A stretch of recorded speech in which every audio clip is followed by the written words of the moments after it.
Chattisfying.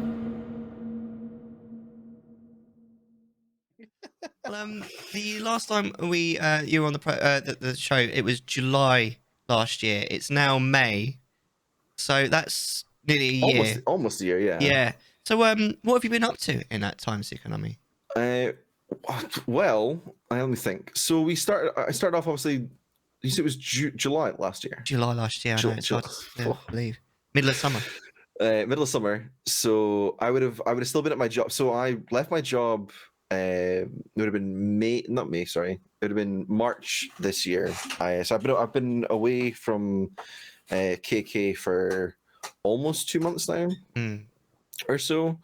I just things were getting a bit sort of. I was getting fed up. It's like okay, so I would definitely recommend that if you're in a situation where something doesn't make you happy or your mental health taking a massive toll, you got to sort of if you don't take action, something's going to give.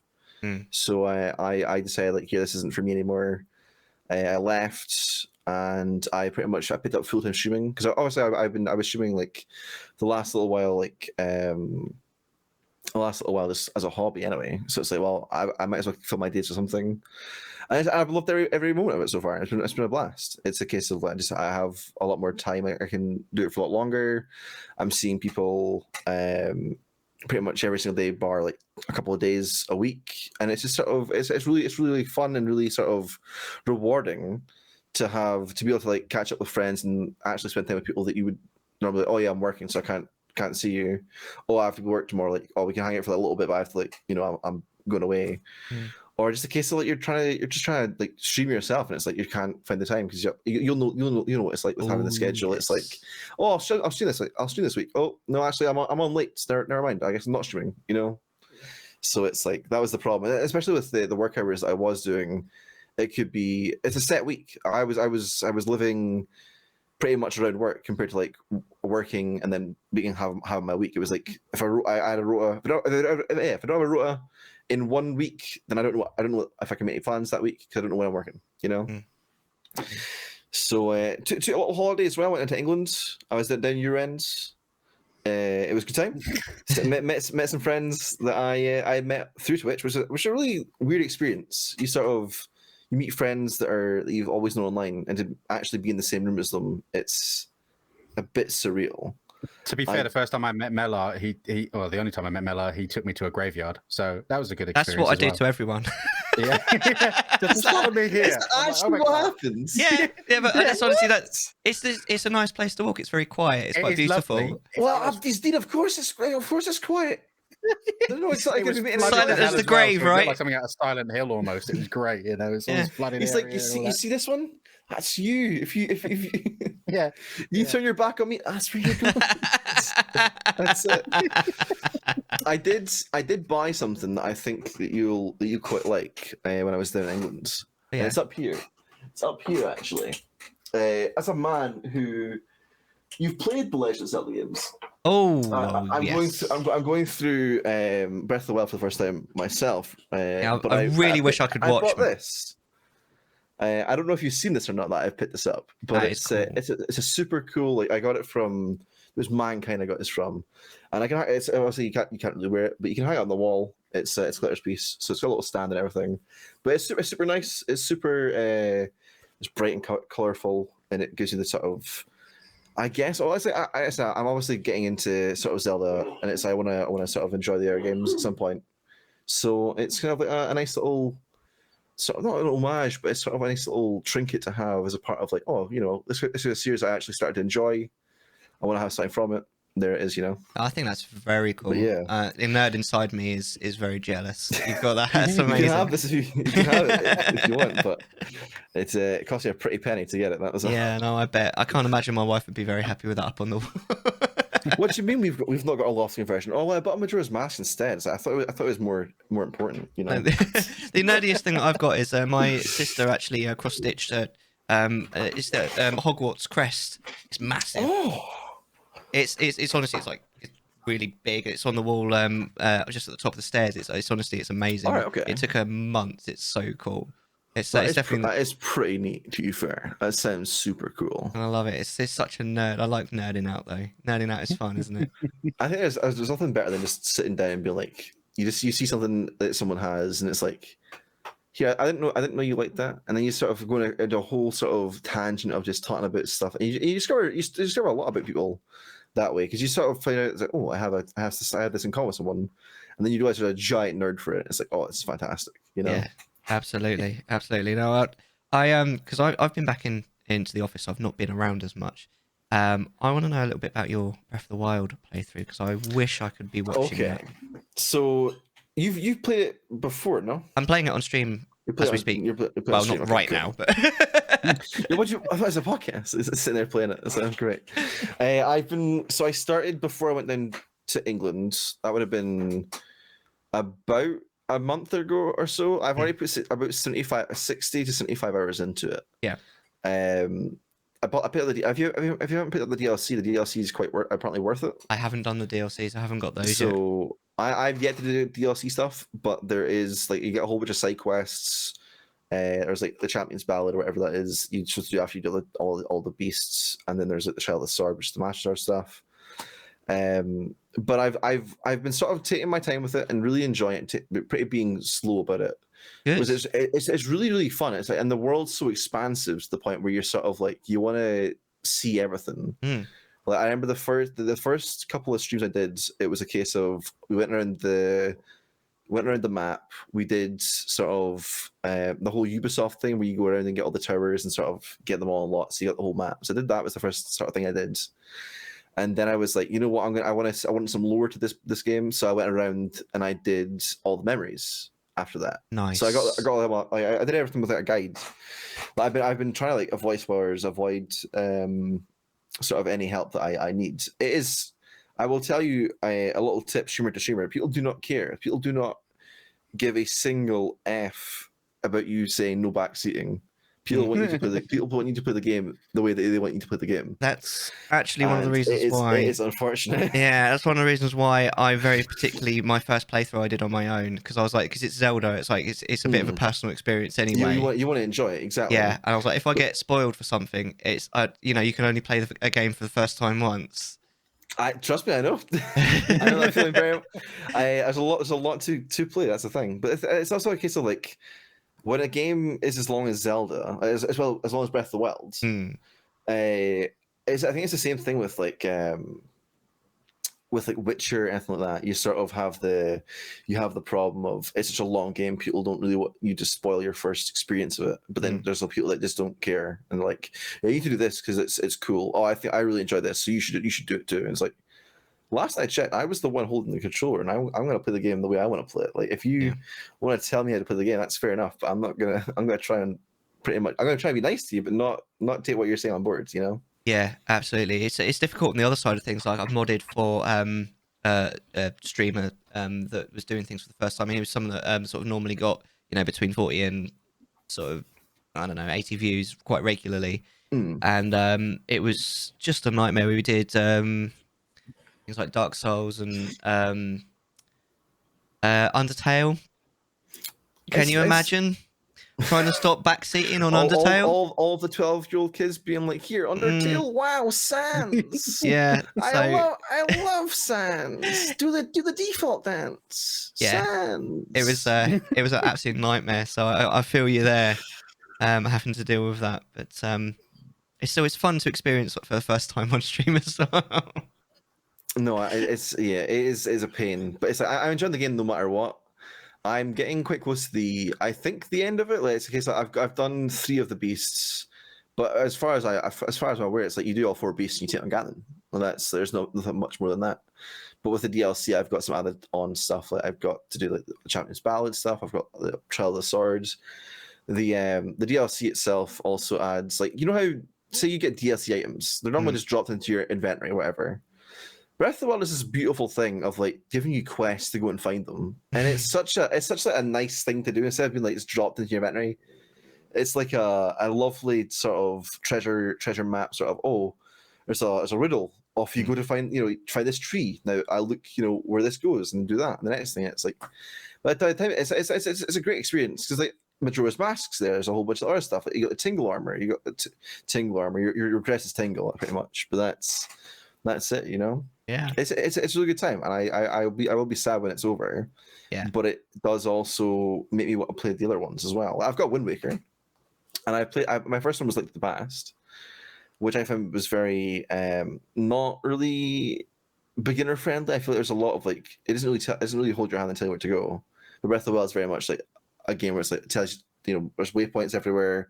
That goes here, that goes there. You go do that, bing bang bosh, you're done. Interesting. So it's I still enjoyed Link to the Past. It was just one of those things where it's like I like to go back to the older ones, but I also have to be a bit more open with getting help from chat and stuff like that instead of trying to do it on my own. Yeah. Yeah, no, that's understandable. I'm being very careful about how I word this because I don't want to spoil anything. But have you met one Monk Mazkosha yet? Mazkoshi? I don't think Monk so. Mazkosha. No. No. Okay, I won't say anything more than that because I don't want to spoil anything. Okay, there is. Yeah. So what I have done is I've went into the castle. I got the shields. Yeah. I got enough hearts to pull out the swords, and I'm sitting about 80 shrines now. I've done. Ooh. Well, the thing is, I've heard what you get for doing all the shrines, and I kind of want it. Right. I kind of want it, so that's what I'm going to do. All right. I don't even know what you get for getting in those shrines. Do you want me to tell you? Yeah, go on. So you can get Link's original green outfit, like the one that's from. That's the do them all. That's really cool. it's super neat, and I'm like, I want that. That looks really cool. I've done Mifa's beast. I've done. Mifa was my first beast I did. Phrasing I've never. Can I swear on this podcast? Yeah, of course you can. Yeah. Cool. Fuck yeah. I've never wanted to fuck a fish before, but after playing Breath of the Wild, I would go to the aquarium with all the Zora. Absolutely. We can go to town. Seedon? Dude, I would seed on. I'd let him seed on my face. That's what I'm saying. It's the Zora. Both Mifa and her brother like smash. I then did Mr. Ravioli's beast. I don't like him. I don't like the birds. I like Cass. Cass is cool. Yeah. I don't like Ravioli. He's very what's a good word for it? Let me think. Believe it begins with an A. Asinine. Asinine. Asinine. That's a word. That's the word. Yeah. That's the word he likes to use too. All right. And then the last beast I did was Daruk's beast, which I feel like Daruk may be one of my favorite people ever. Like Yeah, he's just Daruk's very he's cool. super super cool. I haven't done. I believe her name's Urbosa. Yeah. Everyone's simping over Urbosa. I don't know the appeal yet, but we'll find out. She's We'll more of a find out. mummy character, I think. Mommy. Yeah. She's more of a mum character. I feel it's the other two that I think most people go for. But anyway, that's amazing. So you're full-time streaming basically now. Pretty much. That's the plan. Or at least for like, obviously I'm doing that. Well, I say full-time streaming pretty much is like 5 days a week, if not 7 days a week. But it's like I was saying on stream earlier. It's a case of I feel like people when you take on the whole thing of full-time streaming, I've noticed that it's full-time streaming. It's a case of people believe that you should be there all the time, and when you're not there, people are like, "Oh, it's like here. I'm just gonna sort of. I don't want to be here anymore." It's like, "Oh, okay, cool. I guess like that's fine. I don't mind." But it can be actually disheartening when you sort of you're obviously you're not doing anything else. That I'm currently living off savings, so it's like I need to take a break anyway. And this is the sort of thing I like to fill my day with anyway. Like if I wasn't streaming, I'd be playing games as it is, or like spend time my family and my dog, or going out places. So it's a case of when you're sitting down and trying like trying to put something out there and trying to make someone's day a little bit better. And the thing is, I've had so many moments ever since I became full time that sort of a little bit shocked me. Like it's a case of like people were like very very very very considerate and very very happy and very very like generous that I was full time. In many ways, and it's also a case of like people have also said some nice things, like a case of I've been told things like it's like, oh, I'm at work right now, and you're sitting here playing sitting watching me play games is like making the time go really really fast, and you sort of don't realize like how much it affects your mating on people, and it's like, holy shit, like here I am. Like I'm just like the most I've never sort of seen myself as that. I've always just seen myself as a dude that sits in and plays games, and you can watch if you like to. If you don't have to, if you don't, you know. But like the people who are like, oh yeah, like I'm, you know, they come back every single day and they're sitting chatting, and they're like, oh yeah, I'm, you know, when I went away to England and came back, like, oh, we missed you. It's like, Yeah, my dog missed me. That's probably as much as I expected. That my grandparents and my dog missed me. That's I understand that. But like people, you know, generally did miss hanging out with me. It's like I'm just a dude on the internet. I don't know. Maybe I'm just sort of not seeing it, or not seeing how much it does mean to people. But it generally does sort of like. And the thing is, like, obviously at some point, like my savings will run out, and Twitch. You have to be very. I feel very lucky, or very like I put a lot of hard work into it to get it to be a sustainable income. You're very much relying on generosity of others, and it's like if Twitch, if I could securely know that I would be getting like a paycheck every single, you know, whatever, I would love to do it. Like drop the hat, I'd do it. But it's a case of like you really can't sort of guarantee like, can I make rent this month with this? Can I do this? Can I do that? So it's like at some point I will be moving back into like, you know, getting another job. You know, probably that time streams will sort of go back down again, that sort of thing. And it's like trying to build around that new sort of schedule. But I'll still be doing it. It's always just been a hobby. It's always like it's one of those things, especially for me, where as a kid I tried sports, I tried instruments, I tried all these different things. I couldn't get into it, but streaming was the first thing that kind of stuck. And I was like, is this for a reason, you know? And it must be. The way that I see it is I want to try and put as much kindness and warmth into the world as possible. There's a lot of bad things going on at the moment, and I think that people aren't as nice as they used to be. So you kind of got to do your best, you know.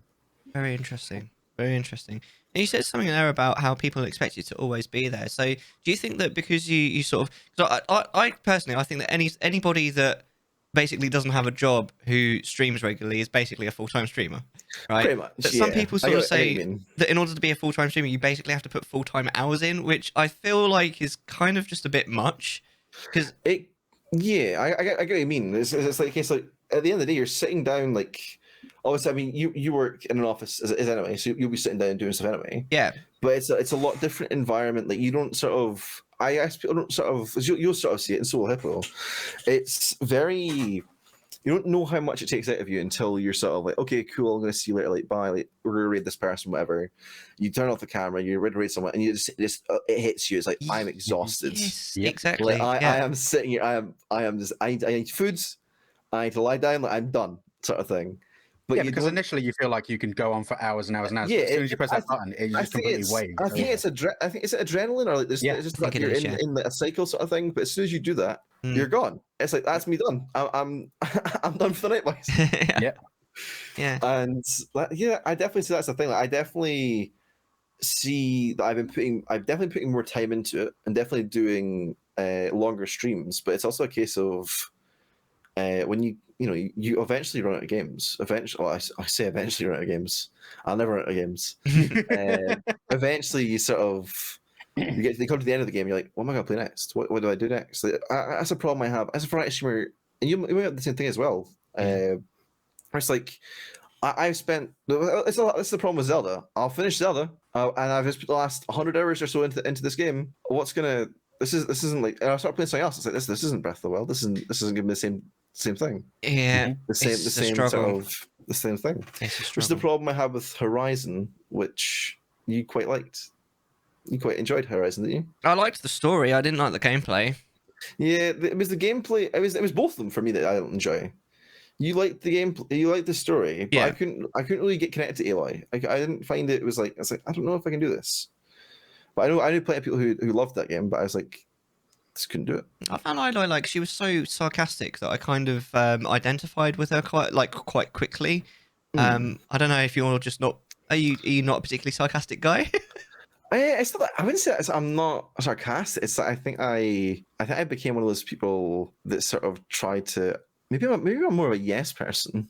Let's try to do my best to sort of appease everyone, and then I'm sort of afraid to be a little bit sarcastic. But it's I've definitely been sarcastic before. But it's like it kind of feels like oh, I've done a bad thing. Like, oh, being sarcastic. I'm so sorry, you know. But no, it's I don't know. I guess it's just not sort of like a personality trait that I do super often. I'm more, I guess, I try to work on humor a lot. I'm very like I'll try and make a joke of everything, even when it's not particularly the best time. I end up doing that, and I guess I don't sort of clock it up. Well, it's probably not the best time to make a joke about this, you know. But I end up doing it anyway, and I always get in trouble for that. So it's like, oh, what do you do? So, it's quite interesting what sort of DG Gnome in chat saying about because sort of full-time hours for a streamer is I think even for someone who doesn't have a job kind of unrealistic unless you're literally trying to make it your job. That's true, yeah. At which point it's almost kind of better that you don't enjoy it as much, I suppose, because as soon as you've got something that you absolutely love, if you make it into a job, I think that can sometimes be problematic. A little bit of fun out of it, yeah. Because it's like I don't know if you've seen it on the. Is it on the? I think it's on the dashboard. There's a certain thing under. I think it's stream stats or something like that. It's like basically Twitch asks you to start a stream a certain amount of time within a month for like a revenue sort of like change. Right. Have you seen that on the dashboard? No. No. Personally, mine. I guess they take it from a average of your previous streams, like how long you've been, whatever you've been live on a certain thing, right? But it's like I know that I like going back to being like a question of if you're a full-time streamer, you have to stream the full-time hours. For like the revenue share, whatever it is of Twitch, I guess they change how much you get or whatever. It says 18 hours for me. And it's like, well, I stream about 100 hours in a month anyway, so it's like I'm still hitting it. But it's like it's definitely more of a, I would say an incentive, but it's still obviously I don't do Twitch to make money, but I do it because it's fun and that's sort of a byproduct of it. You sort of, there's no sort of escaping it. If everything's going well, you end up sort of like, oh, I'm making a little bit off the side of it sort of thing. But it's definitely sort of more of like a. Well, that's not a reason to stream more sort of thing, but it's also a reason to stream more. So I'll be sitting doing nothing. But I take 2 days off a week, and the 2 days I'd take off, I'd sit here and I'd be like, I guess I could stream. No, that's my day off. No, that's my day off. Oh my god, I could work on stream stuff. I'll do that, sure. And I end up sitting thinking about OBS for like an hour or something, and then it's like. So that hour turns into 4 hours, and suddenly it's 12 o'clock at night. I'm like, I should have bed. That's been doing this for a long time, and you've made no progress. You've moved only from one side to the other. It's like, I think it's better that way. Actually, you've done nothing. That's it. That's what ends up happening. You don't do anything. Consider yourself Chattisfied.